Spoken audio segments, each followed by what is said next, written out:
Here is a combined summary of the 4 pages. This paper explores the concept of deep neural networks and their potential failures, despite achieving global optima. The authors extend the universal approximation properties of shallow neural networks to any depth using a simple trick, allowing for the approximation of a bounded scalar-valued function by a fully connected neural network with k hidden layers, which can then be extended to a deep neural network with k plus n hidden layers. The trick is applicable to various activation functions, including ReLU, parametric ReLU, and sigmoid functions. The authors demonstrate that even with global optima, deep neural networks can still fail to perform well on classification and function approximation problems.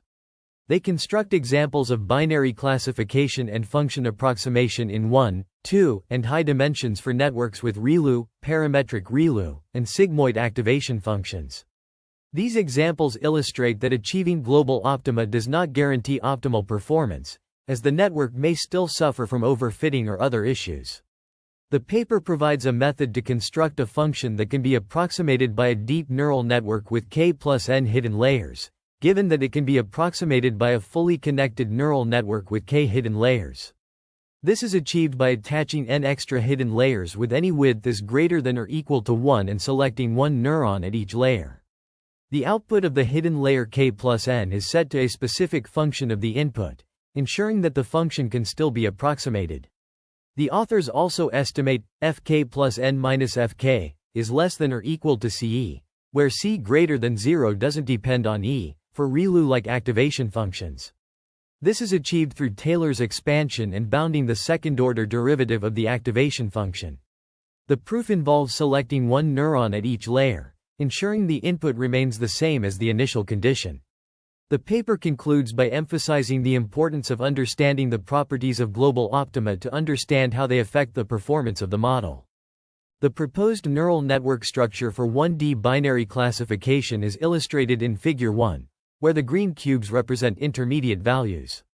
The model's weights and biases represent a global optimal solution for both mean squared error, MSE, and mean absolute error, MA, cost functions. However, the model fails to predict any points label if the point lies outside a small region around any xi.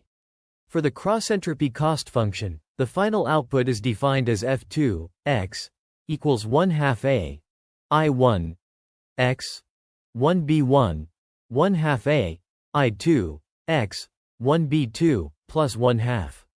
Figure 2, d, shows f2, x, when n equals 6, b1 equals b2 equals 0.95. The authors demonstrate that the neural network can approximate a continuous function g, x, by defining a training set, xi, yi, ni equals 1, where yi equals g, xi. Ideally, f2, x, approaches g, x, pointwise as the widths of the hidden layers increase. The authors construct a neural network with 2 hidden layers, where the first hidden layer employs n plus 2 neurons with distinct inputs, and the second hidden layer uses n neurons. The output of the first hidden layer is used to build basis functions phi I, x, which have overlapping compact support. The final output is f2, x, equals n array summation ni equals 1 yi a, phi I, x, b, 1b, where b element of 0, 1. The authors also explore the construction of deeper neural networks that can fail in unidimensional problems. Finally, they extend their approach to 2-dimensional binary classification and approximation problems by defining 2-dimensional basis functions, based on unidimensional ones. In the context of high-dimensional binary classification, the paper discusses a fully connected neural network with d input neurons, 2 plus m hidden layers employing ReLU activation functions, and one output neuron with a linear activation function. The cost function considered is either mean squared error, MSE, or mean absolute error, MA. The training set xi is defined as a collection of points where yi1, I2, it equals 1 if x1, I1 less than 0.5, and yi1, I2, it equals 1 if x1, I1 is greater than or equal to 0.5. The size of the training set is nd. The distance between a point x in road and the set xi x from xi is denoted as dis, x, xi x. Proposition 3.3.1 states that if the first hidden layer has at least 2 decinewtons plus d neurons, the second hidden layer has at least 2 neurons, and subsequent hidden layers have at least 1 neuron, then there exist weights and biases such that the loss function is 0. Additionally, for any epsilon greater than 0 small enough, if dis x xi x greater than epsilon, then f2 plus m x equals 0. This is achieved by constructing a basis function phi x using the output of the first hidden layer and selecting appropriate sets xj, ij, j equals 1, 2, d. The paper also presents a method to construct a function f2 x with compact support on 0, 1, whose measure of compact support decreases to 0 as b right pointing arrow d. This function can be extended to include m extra hidden layers, resulting in f2 plus m x equals f2 x. Figures illustrate different scenarios for the 2D basis function, with varying xi, yj, and h values. Figure 5 shows the upper bound of the model's accuracy n2, 2b, 2, n1, 2, varying b from 1.2 to 2 and n from 50 to 10,000. These results demonstrate the relationship between the number of neurons in the first hidden layer and the model's accuracy, as well as how the choice of b affects this relationship. The authors explore the compact support of the model f2 plus m x in high-dimensional spaces, specifically in the context of 3D functions and image classification. Figure 6 illustrates the compact support of f2 plus m x around a specific point in 3D space, demonstrating that the d-volume of the region where the model provides positive feedback is less than 2 dB h d. Remark 3.3.1 notes that the total d-volume of this region decreases as b approaches d from d1. The authors then apply this concept to image classification, specifically binary classification of 3 by 3 pixel images into dark and light classes based on pixel grayscale values. The training set is constructed by applying a color reduction transform to each pixel, where the grayscale value p is reduced to mk, with m ranging from 2 to 5. The training set consists of 9-dimensional vectors, with each element normalized by dividing by 255. Proposition 3.3.2 establishes that for a neural network with 2 hidden layers, there exist weights and biases such that the loss function is 0, but only for images within the training set. The proof involves constructing the input for the first and second hidden layers, with the final output given by f2 plus m x.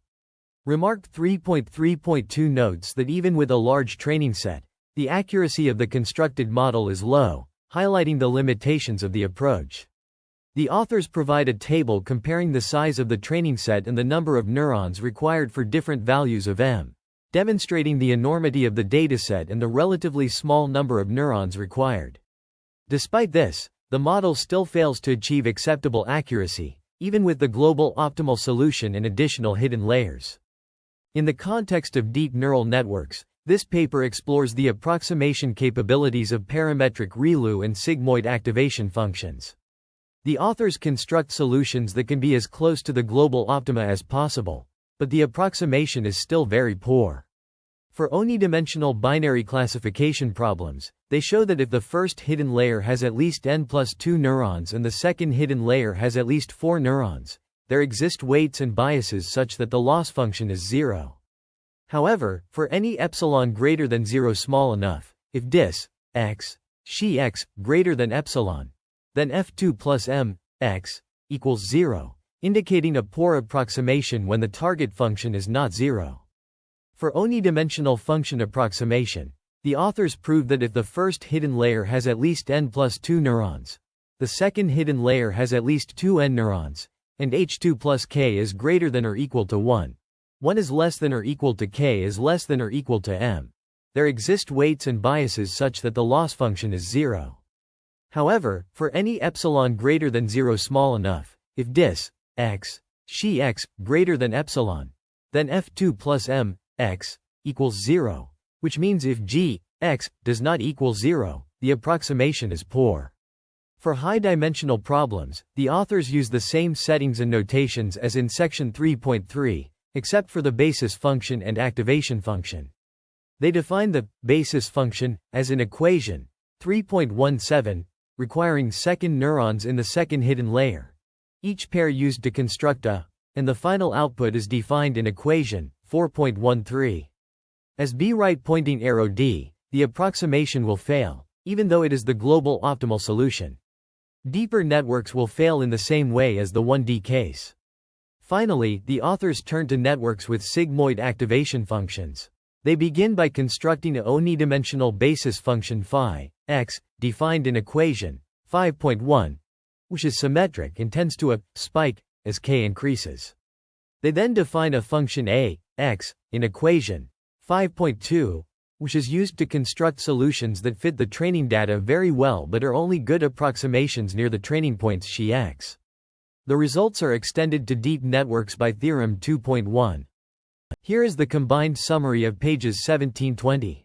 The authors consider a fully connected neural network with 2 plus m hidden layers and one output neuron that uses a linear activation function, aiming to approximate a unidimensional function g, x, on 0, 1. The training set is defined as xi, yi, ni equals 1, where yi equals g, xi.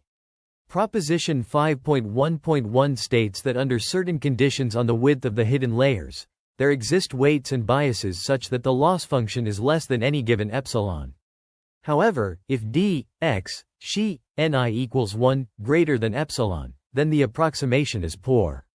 The authors provide an example where g, x, equals sin, pi x, and construct a solution for a network with two hidden layers, involving basis functions phi I, x, and a linear activation function sigma, x. The resulting approximation f2, x, converges to the true function g, x, as the number of hidden layers increases. Figures 11 and 12 demonstrate the approximation f2, x, for different values of b and k, respectively, showing that the approximation worsens as b approaches 1 or k becomes large. The authors also provide an example of adding extra hidden layers to the network, constructing f2 plus m, x, using equations 5.5, 5.7, and show that the error between f8, x, and f2, x, decreases as epsilon decreases, verifying theorem 2.1. This paper presents a new technique to extend the universal approximation of shallow neural networks to any depth, demonstrating that fully connected deep neural networks can approximate any continuous function on a compact subset of R(d). The proposed method works for vector-valued functions as well, requiring an additional hidden layer with at least v neurons. The paper also provides examples of overfitting phenomena in fully connected deep neural networks, contradicting the common observation that the number of parameters must significantly exceed the training data size for overfitting to occur. In the high-dimensional function approximation section, the authors use sigmoid activation functions and show that there exist weights and biases such that for any epsilon greater than 0, the loss function is less than epsilon, but the approximation is poor if d, x, xi x, greater than epsilon. The research paper emphasizes the pivotal role of attention mechanisms in neural networks, particularly in sequence-to-sequence tasks. It underscores the transformer model proposed by Vaswani et al., which relies exclusively on self-attention mechanisms, eliminating the need for convolutional or recurrent layers. This architecture has demonstrated promising results by leveraging multi-head self-attention mechanisms to capture long-range dependencies effectively and efficiently. Moreover, the paper delves into the approximation capabilities of deep ReLU networks, as explored by Yarotsky. This work provides error bounds for approximations with deep ReLU networks, illuminating their capacity to approximate complex functions. These findings are crucial for understanding the representational power of neural networks and their potential applications in various domains. The transformer model's reliance on multi-head self-attention mechanisms allows it to attend to different representation subspaces at different positions, making it computationally efficient compared to traditional models.